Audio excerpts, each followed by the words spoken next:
পাকিস্তানের সাবেক প্রধানমন্ত্রী ও পাকিস্তান তেহরিকে ইনসাফের প্রতিষ্ঠাতা ইমরান খানকে কারাগারে হত্যার গুজব ছড়িয়ে পড়েছে।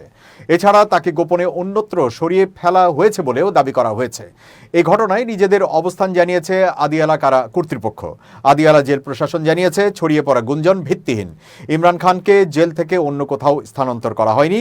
প্রশাসনের দাবি তিনি জেলের ভেতরেই আছেন এবং সম্পূর্ণ সুস্থ আছেন। এক বিবৃতিতে রাওয়ালপিন্ডি কারা কর্তৃপক্ষ জানায়, ইমরান খানকে স্থানান্তর করার খবর সম্পূর্ণ মিথ্যা। তিনি সুস্থ আছেন এবং প্রয়োজনীয় সব ধরনের চিকিৎসা সুবিধা পাচ্ছেন। কর্মকর্তারা জানিয়েছেন, তার স্বাস্থ্য নিয়ে যে নানা জল্পনা চলছে তা নির্বিচার ও ভিত্তিহীন। জেল কর্তৃপক্ষ তার সুস্থতা নিশ্চিত করছে। এদিকে পৃথক বক্তব্যে পাকিস্তানের প্রতিরক্ষা মন্ত্রী খাজা আসিফ দাবি করেন, ইমরান খান জেলে যথেষ্ট আরাম আয়েশ পাচ্ছেন।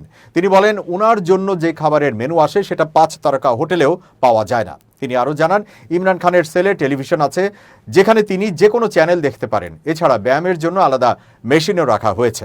খাজা আসিফ নিজের কারাবাসের অভিজ্ঞতার সঙ্গে তুলনা করে বলেন, আমরা ঠান্ডা মেঝেতে ঘুমাতাম, জেলের সাধারণ খাবার খেতাম। জানুয়ারিতে মাত্র 2টা কম্বল ছিল, গরম পানিও ছিল না। তখনকার সুপারিনটেন্ডেন্ট আসাদ ওয়ারাইচ নিজে এসে আমার সেল থেকে গিজার খুলে নিয়ে গিয়েছিলেন।